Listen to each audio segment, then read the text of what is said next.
The following program, President Grant, His Reflections, is a presentation of the Civil War Broadcasting Network. It is one of that series of programs wherein President Grant shares his reflections of persons, places, or events in his presidency or his life after the presidency. It is available on the free YouTube channel, General Grant by himself, and on the Facebook page under President Grant by himself or Kurt Fields as General Ulysses S. Grant, and other social media. Permission to copy and distribute is granted and indeed encouraged. Remember, you are the future of our past.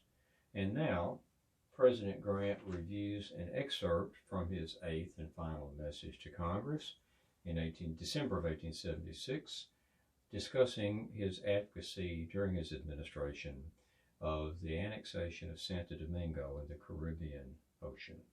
President Grant.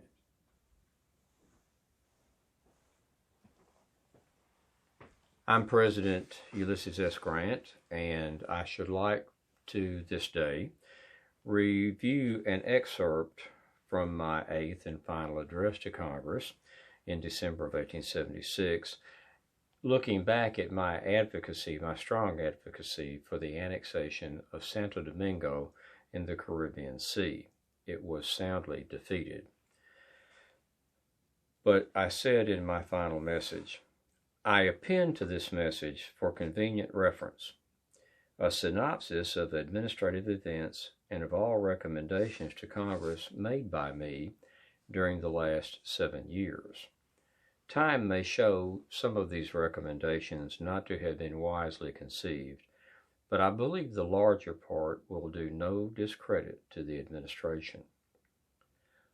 One of these recommendations met with the united opposition of one political party in the Senate and with a strong opposition from the other, namely the treaty for the annexation of Santo Domingo to the United States, to which I will specially refer, maintaining as I do that if my views had been concurred in, the country would be in a more prosperous condition today, both politically and financially.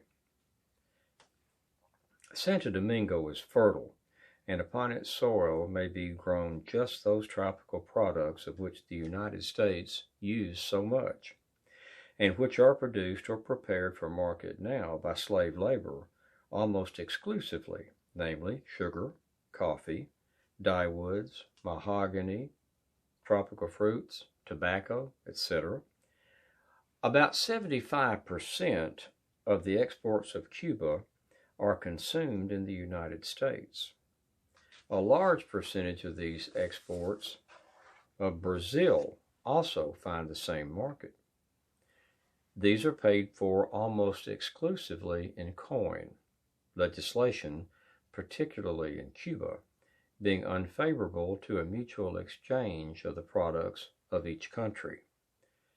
Flour shipped from the Mississippi River to Havana can pass by the very entrance to the city on its way to a port in Spain. There pay a duty fixed upon articles to be re-exported, transferred to a Spanish vessel, and brought back almost to the point of starting, paying a second duty, and still leave a profit over what would be received by direct shipment. All that is produced in Cuba could be produced in Santo Domingo. Being a part of the United States, commerce between the island and mainland would be free. There would be no export duties on her shipments, nor import duties on those coming here. There would be no import duties upon the supplies, machinery, etc. going to the States. The effect that would have been produced upon the Cuban commerce with these advantages to arrival is observable at a glance. The Cuban question would have been settled long ago in favor of free Cuba. Hundreds of American vessels would now be advantageously used in transporting the valuable woods and other products of the soil of the island to a market and in carrying supplies and immigrants to it. The island is but sparsely settled, while it has an area sufficient for the profitable employment of several millions of people. The soil would have soon fallen into the hands of United States capitalists. The products are so valuable in commerce that immigration there would have been encouraged. The emancipated race of the South would have found there a congenial home, where their civil rights would not be disputed, and where their labor would be so much sought after that the poorest among them could have found the means to go. Thus, in cases of great oppression and cruelty, such as has been practiced upon them in many places within the last 11 years, whole communities would have sought refuge in Santo Domingo.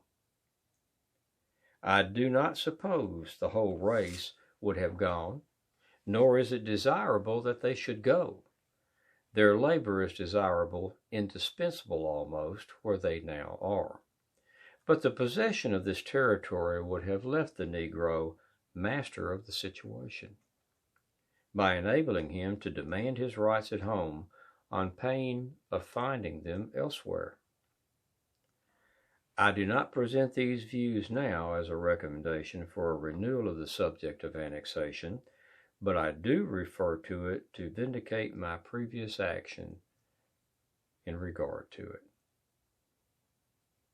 I'm President Ulysses S. Grant, and this has been an excerpt from my 8th and final address to Congress in December of 1876, looking at my advocacy of having annexed Santo Domingo